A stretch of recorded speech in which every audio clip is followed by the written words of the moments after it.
नमस्ते। Stock market के बारे में कितना जानते हैं? चलो आज एक छोटा सा मजेदार सा क्विज खेलते हैं। 5 सवाल होंगे, देखते हैं कितने जवाब सही निकलते हैं। तो शुरू करें। बहुत बढ़िया। देखिए, चाहे कोई अभी शुरू कर रहा हो या फिर पुराना खिलाड़ी हो, अपने ज्ञान को टेस्ट करने में मजा तो आता ही है। और क्या पता कुछ नया सीखने को मिल जाए। तो चलिए आते हैं पहले सवाल पर। तो ये रहा पहला सवाल। तो सवाल ये है कि बुल मार्केट इसका मतलब क्या होता है? ऑप्शंस हैं ए कीमतें गिर रही हैं, बी कीमतें बढ़ रही हैं, सी बाजार एकदम फ्लैट है, या डी निवेशक धड़ाधड़ बेच रहे हैं। सोचिए, 5 सेकंड है।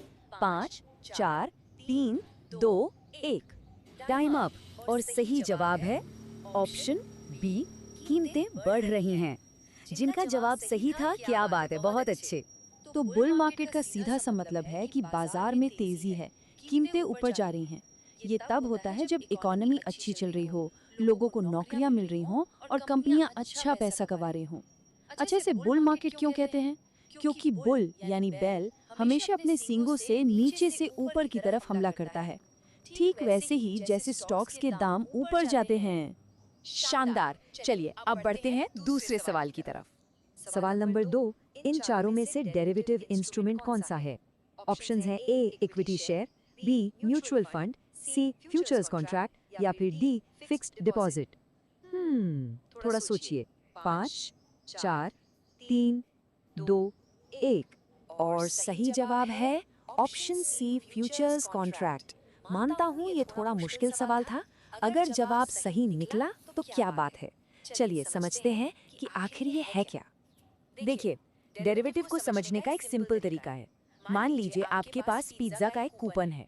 अब उस कूपन की खुद की तो कोई वैल्यू नहीं है ना, उसकी वैल्यू इस बात पर है कि पिज्जा कितने का मिलेगा।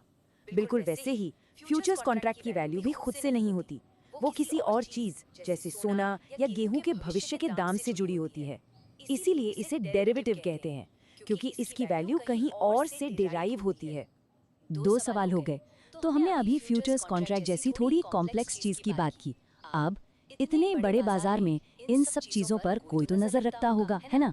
बस यही है हमारा अगला सवाल। तो सवाल नंबर 3 है, इंडिया में स्टॉक मार्केट का रेगुलेटर कौन है? मतलब इसका बॉस कौन है?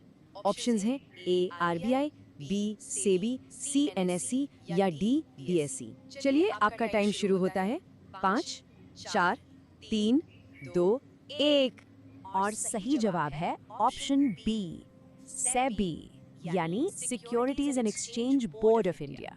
बिल्कुल, सेबी को आप मार्केट का रेफरी समझ सकते हैं। उसका मेन काम है इन्वेस्टर्स के हितों की रक्षा करना। मतलब ये देखना कि कोई कंपनी या ब्रोकर कोई गड़बड़ तो नहीं कर रहा, सारे नियम माने जा रहे हैं और मार्केट पर लोगों का भरोसा बना रहे। चलिए अब बात करते हैं इन्वेस्टमेंट की एक बहुत ही जरूरी स्ट्रैटेजी की। ये सवाल एक ऐसे कॉन्सेप्ट के बारे में है जो हर इन्वेस्टर को पता होना चाहिए। सवाल है, इन्वेस्टमेंट में डाइवर्सिफिकेशन यानी विविधीकरण का मेन मकसद क्या होता है? ए जल्दी से ज्यादा प्रॉफिट कमाना, बी रिस्क कम करना, सी टैक्स बचाना, या डी ट्रेडिंग वॉल्यूम बढ़ाना। क्या लगता है? 5, 4, 3, 2, 1। और सही जवाब है बी, रिस्क को कम करना। ये इन्वेस्टमेंट का गोल्डन रूल है, समझ लीजिए। इसे ऐसे समझिए, वो पुरानी कहावत है ना, अपने सारे अंडे एक ही टोकरी में मत रखो। क्यों? क्योंकि अगर वो एक टोकरी गिर गई तो सारे अंडे फूट जाएंगे। इन्वेस्टमेंट का भी यही हिसाब है। अगर सारा पैसा एक ही जगह लगा दिया और वो डूब गया तो सब गया। लेकिन अगर अपना पैसा अलग अलग स्टॉक्स, बॉन्ड्स या गोल्ड में लगाया है तो एक जगह नुकसान होने पर भी दूसरी जगह से भरपाई हो सकती है।